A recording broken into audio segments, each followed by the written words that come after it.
Speaking Human. Today on Speaking Human, we spitball with face masks, of course, some creative ideas for taking working from home to the next level now that it could be the forever future for many employees. Speaking Human. Welcome to Speaking Human, where we simplify the world of marketing for humans. I'm Shad Conley, and with me is my co-host, Patrick Jebber. And if there's one thing Patrick loves, it's spitballing. Patrick, you're always down for a good spitball, right? As a term for off-the-cuff brainstorming, who came up with that term, right? Why do they connect those two things? I guess the idea is, you're spitting it to see if it sticks, right? So you're shooting things at the wall to see if something sticks. But yeah, it's not good. I mean, is that, first of all, sanitary? Second of all, is that appealing at all? Even if an idea was good, would you want to think of it as spit? You want to think of it as a light bulb? Yeah, no? I'm not even sure brainstorm is better. But a storm inside your brain, like lightning, all the lightning, the connectivity, of pew, pew, pew, pew, pew, Yeah, I guess so. A storm's a negative thing, though. A storm's rain and... Is it, though? I like a rainstorm in the spring. Thunder. Nice rainstorm. Not like a violent rainstorm. You just think of your brain getting all soggy. No good ideas can come from a soggy brain. We're not talking about flash flooding. That would be a good one. Brain flood. Brain flood?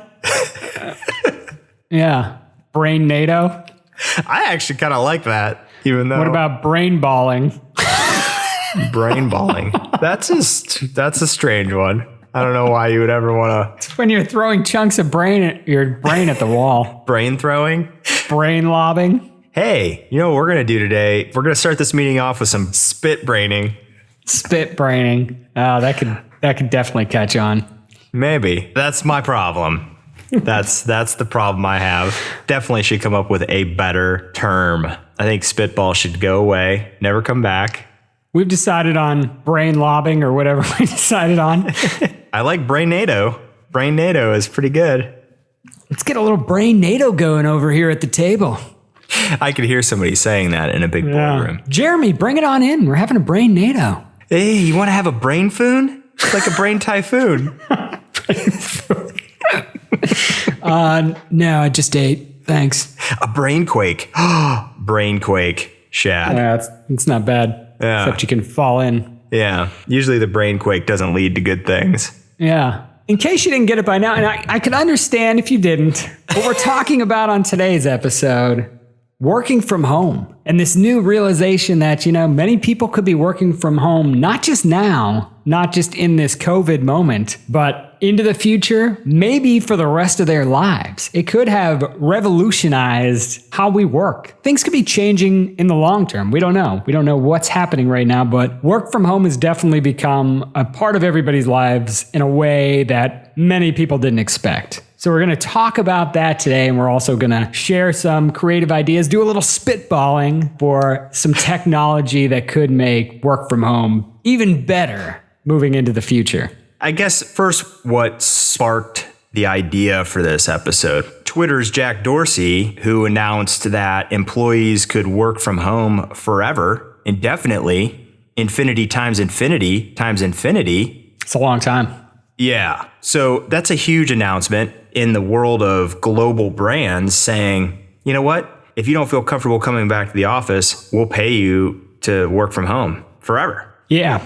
Yeah, that's definitely a big one. It's a big just statement, making that statement. And we've seen a lot of tech companies saying, at least for the rest of the year. So this is one saying long term, just a lot of whispers of that. Even I've heard it on kind of a local level, companies saying, I don't know if our offices will ever be full again or, how long this is going to go on. It seems like there's potential for it to be long term in a lot of jobs. People are just talking about that right now. And whether that's just talk or whether that turns out to be a thing, it's definitely out there. And when you have these big companies who are paving the path for the smaller companies along the way, it creates this conversation. It's becoming a thing that people are starting to talk about you have companies now talking about the future as like this long-term future, how work is completely going to change, which is very surprising to me. I didn't expect that long-term conversation to be happening right now already.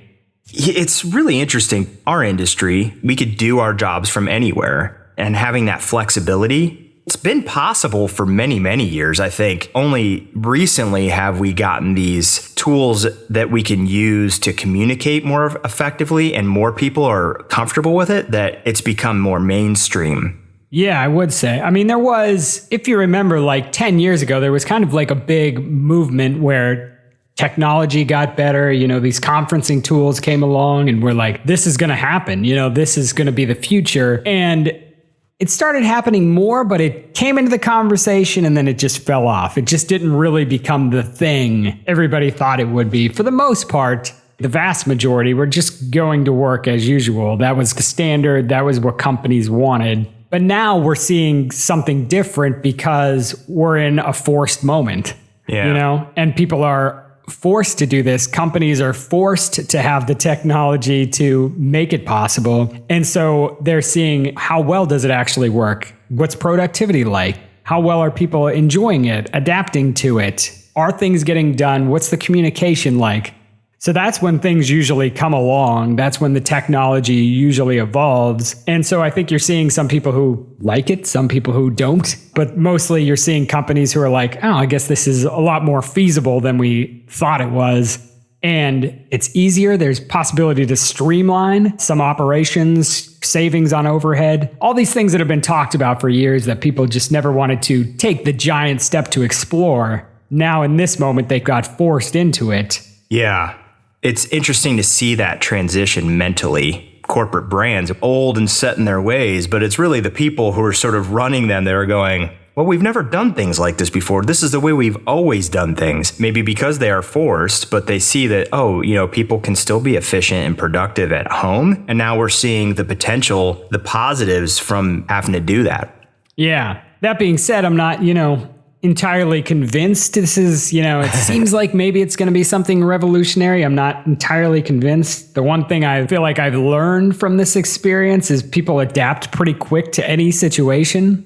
We've adapted now. I just wonder if, things are over in a year from now, is everybody just going to kind of bounce back, revert to the norm? I don't know. Or is this going to change the workplace forever? Are things never going to be the same again? I'm not sure which path we're going to go down from here. What do you think? I don't know. I think we're going to see a majority shift. I don't think we'll see a cultural shift so enormous that all businesses are doing it. You'll probably see maybe like a 65% increase in this sort of work from home mentality. I think there's going to be a lot of businesses, owners, entrepreneurs that they'll be open to flexible schedules. Things like that. We're going to have a once a month meeting where you have to be there. Everybody has to be there. And then all the other ones could be virtual. Hey, you can work from home 2 days a week, that kind of thing, or 3 days a week. Some companies will do that kind of thing. Others may be like Twitter, who are like, everybody can work from home now. We just eliminated overhead of having a physical location, or maybe we have 10 locations and we're down to now just one, so that people could still come in, be productive and efficient, but we don't have the overhead of these 9 other locations. And we could put that into the people and the technology, which would be great. Yeah.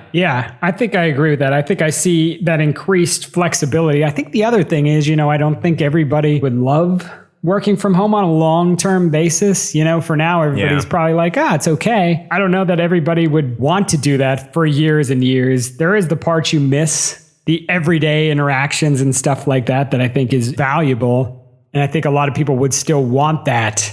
So I think more likely what you're going to see is what you're talking about, flexibility, where people are going in sometimes and just would want the option to be able to be at home sometimes. And now that they know that they can, I think a lot of people will value the opportunity to be able to do both, particularly the, time-saving aspect of that. Work-life balance, which has been skewed for so many for so long. I think that's the key aspect that a lot of people hone in on. Yeah, and I think touching on, there are people who are forced into this moment who need to be in an office, or they need to be away from home, or in a situation where they have other people around them that they're working with to motivate or keep them productive and efficient. Some people, they need that. It's like the idea of, I go to a gym so that I can get away from home so I could do my physical activity and be focused on that thing, that task. When you're worked out at home, you get distracted. And I think that also happens when you're working from home, right? And I think some people will always be more productive and efficient in a office environment where working from home just won't be a feasible way for them to make a living. Yeah, there's no perfect one situation for everybody. And I think the challenge a lot of people are dealing with, and maybe, some of the challenge we can help solve with some of our creative ideas today. We'll see how that goes. Yeah. So the second item of our podcast today, the second action item that we gave ourselves, was to share 2 creative ideas to take work from home, WFH, as it's been commonly referred to the next level of moving forward. There are no limitations in our creative ideas. So while we're brainstorming, spitballing, brain quaking, these things can be real or technically impossible at this moment in time. But if the sky was the limit, what would we create? And then we're also going to give our innovations names. Because you got to have a good name, right? I guess It doesn't have to be good. Yeah, we gave a considerable amount of thought to these ideas. So hopefully the names are amazing. But, that's where brainstorming comes in. Maybe we'll be able to bounce ideas off of each other. Yeah. When we've done these shows in the past, usually a little input from the other person has helped massage them a little bit and make them a little better down the line, because they come out, have some questions, some issues, some holes. So it always helps to get another person to toss the brain back and forth. Yeah. What do you got? Let me hear your innovation. So I went pretty far out with mine. Okay. To start off, my first one of the biggest problems as I saw it with working from home now is, despite how good conferencing technology has gotten, and it's gotten really good, is you still don't feel like you're in a room with a group of people. I came up with a solution to this problem, but it's just a massive solution to this problem. I went big. It went really big, right? Okay. So what you're getting here is, it's 2 things. Neo and Morpheus. These are 2 high-end office buildings. And you're saying office buildings? But we're talking about work from home. Chad? I know.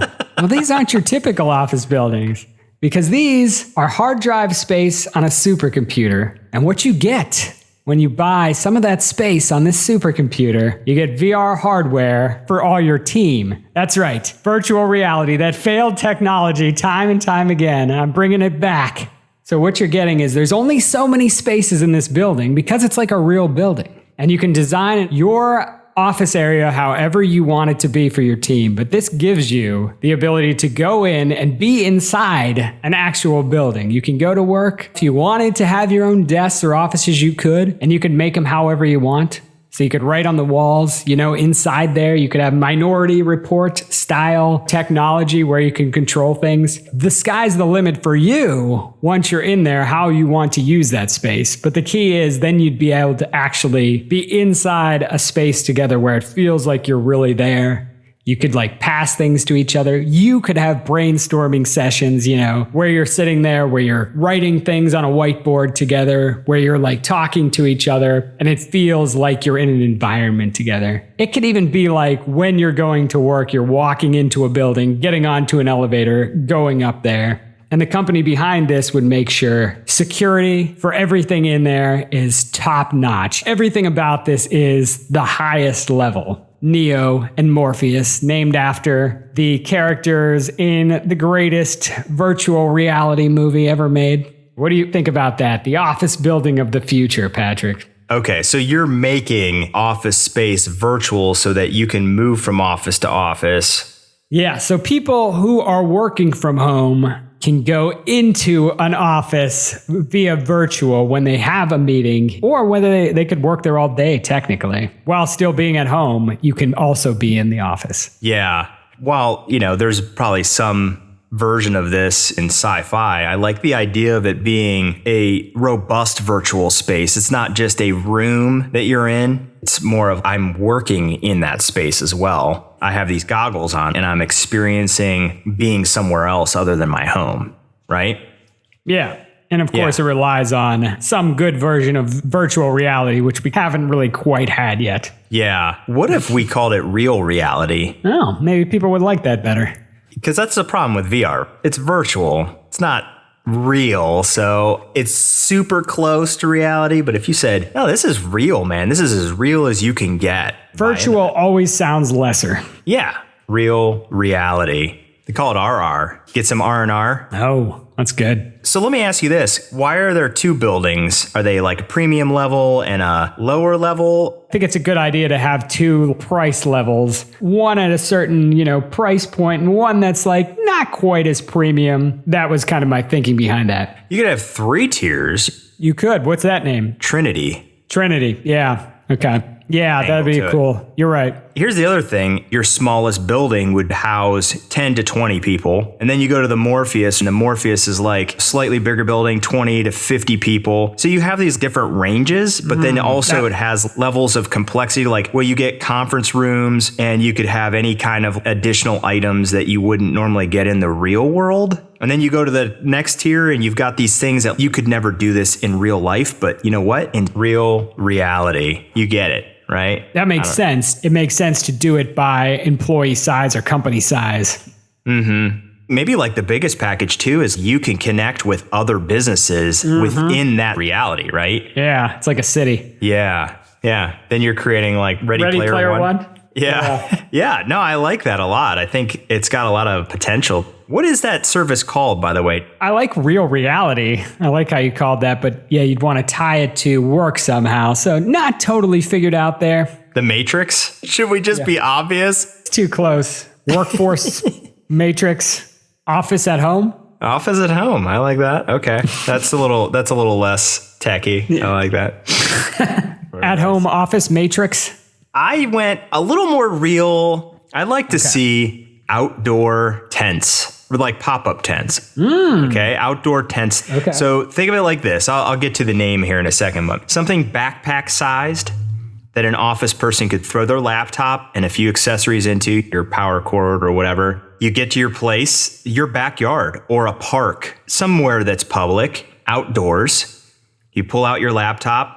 You press a button on the backpack to inflate air poles inside the backpack, unfolding a stand-up tent with a 360-degree view of the outside. The walls and the side of the tent would be made with an almost transparent mesh that allows the worker to see everything around them while also providing protection from the elements and other people. It would be large enough to give someone room to stand up and move around. The top of the tent would keep you dry if there's a drizzle because no one wants their computer to get wet, right? The top would also have solar panel pack and then a lightweight battery on the bottom of the tent to charge your devices while working. It's completely contained within the backpack, okay? So it's lightweight, easy to carry, easy to transport, super functional.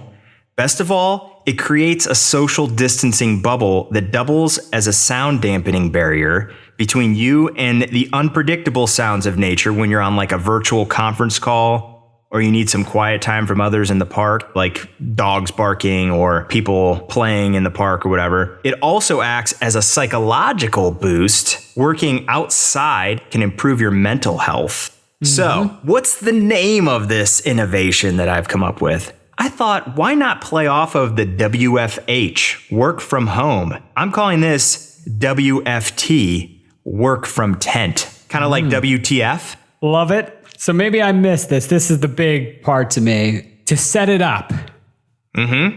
What do you have to do to set it up? You set it down on the ground, one button.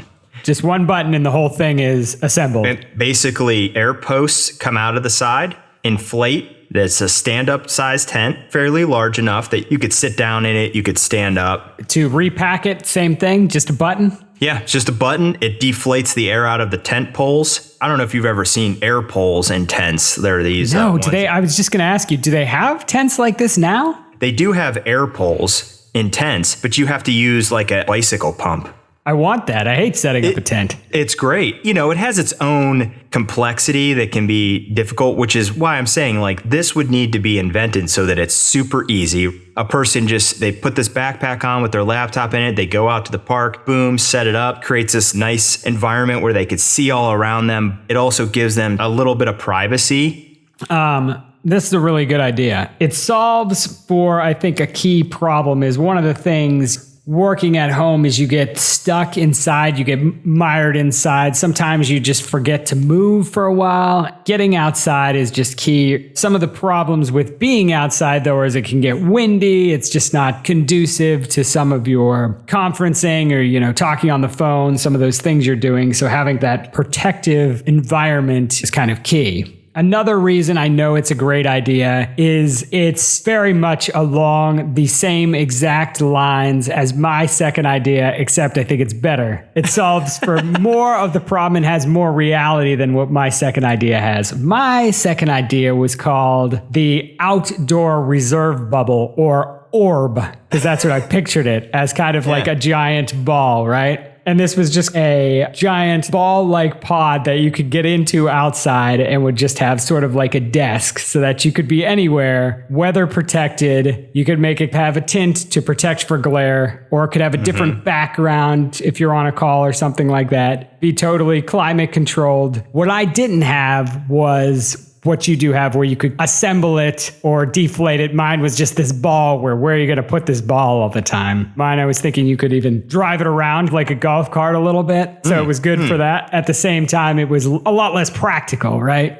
It's a giant ball, a giant orb that you would either have to keep in your backyard or keep in your garage or something like that. Whereas yours is just backpack size. I think that's just much better and more practical and more usable in so many more aspects. Like both of them hit on that key idea of getting you outside and making you be able to work outside in a lot of different environments and throughout the year. Yeah. That's really the whole thing, right? Is getting outside, getting that mental health boost from being not stuck in your house or your apartment or wherever you live and having to work from that one location. You could take this thing that's very portable and go out and work from other areas. And I like the idea of the orb too. I think there are elements of that orb. Granted, the orb is like a more futuristic thing, but again, using similar ideas, I like the idea of it tinting. And you've seen this probably in sci-fi movies where like maybe it goes from clear to translucent too. So like you could see out and you get the light, but you don't necessarily have to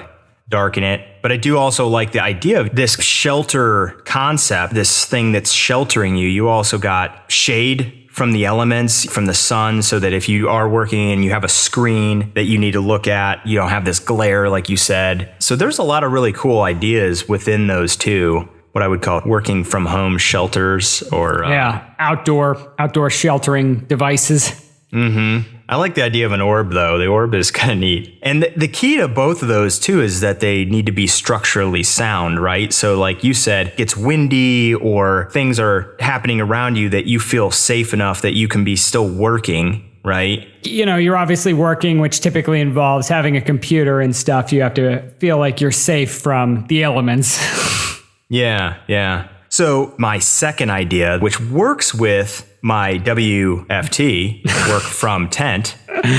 So you could sit in the tent, of course, right, on the ground, or you could bring the wonderfully functional add-on, what I'm calling DIT, desk in tow, folding WFT work from tent accessory, desk chair combo that allows you to sit in a folding chair with a desk large enough for a laptop.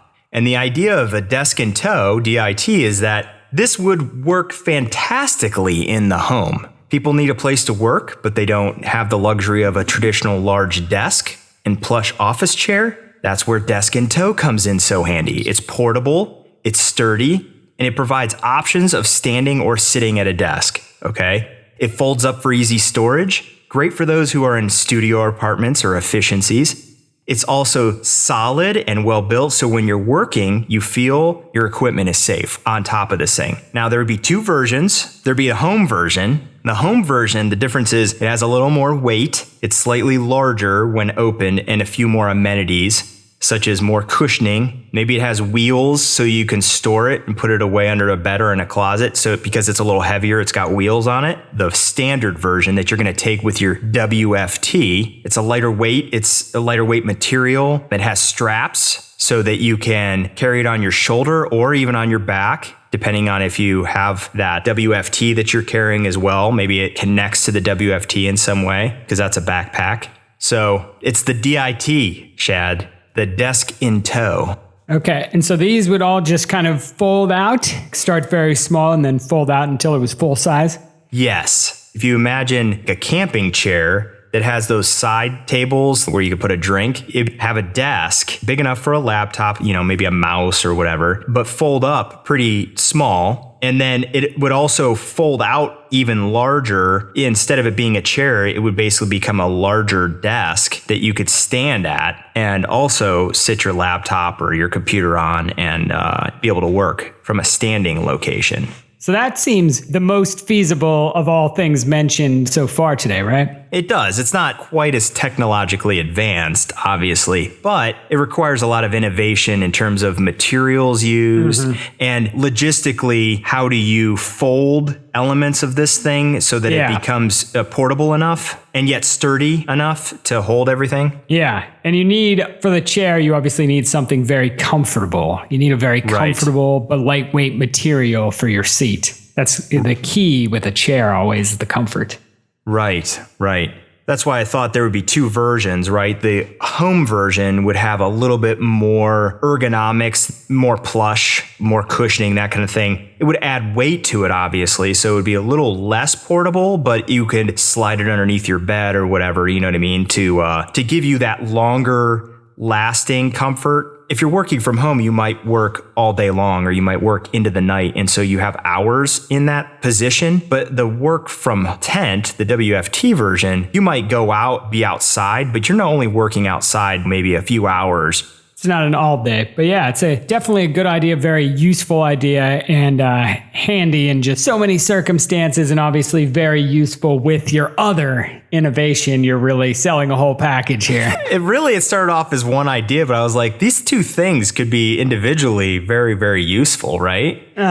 In a lot of different scenarios, there's people who could use that, especially now where people are unintendedly working at home in places where they just don't have a space to. And what's so great about all four of these inventions, right, or these innovations, is that both of mine actually could coexist with yours, right? Not that this could be counterproductive, but you could go in your WFT, your work from tent, and then put on your virtual headset, real reality. You're working in an office, but here you're surrounded by nature. I was thinking even, as a set, okay, we're going to hook your people up with this real reality. Everybody gets a real reality set. Everybody gets a chair and desk. Here you go. All your people are ready to work from wherever they want. Yeah, I like it.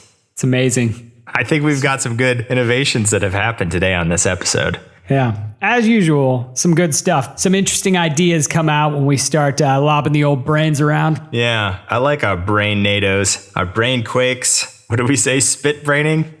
Spit braining. Yeah, I like these episodes more than most. So I like these episodes more than any of the other ones. They're a little less serious. That's the big thing. Yeah. Well, all right, everyone. That's it for today's episode. You can find current and past episodes of the podcast on speakinghuman.com. While you're there, click on the sign up link in the navigation and let Speaking Human innovate your work week every Friday. And you won't even have to leave home to get it.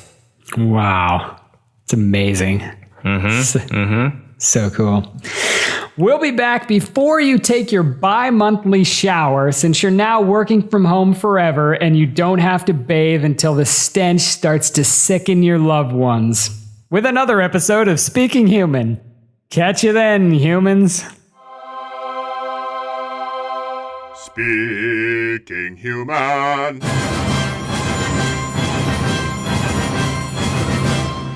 With face masks, of course. Of course. Duh. What? Duh. Of course, Shad. We would use face masks if we were going to do spitballs. We're not going to spitball without face masks, you sicko. Nobody's going to want to hang out with us if we don't have face masks on. What's wrong with you people? We would never spitball without face masks.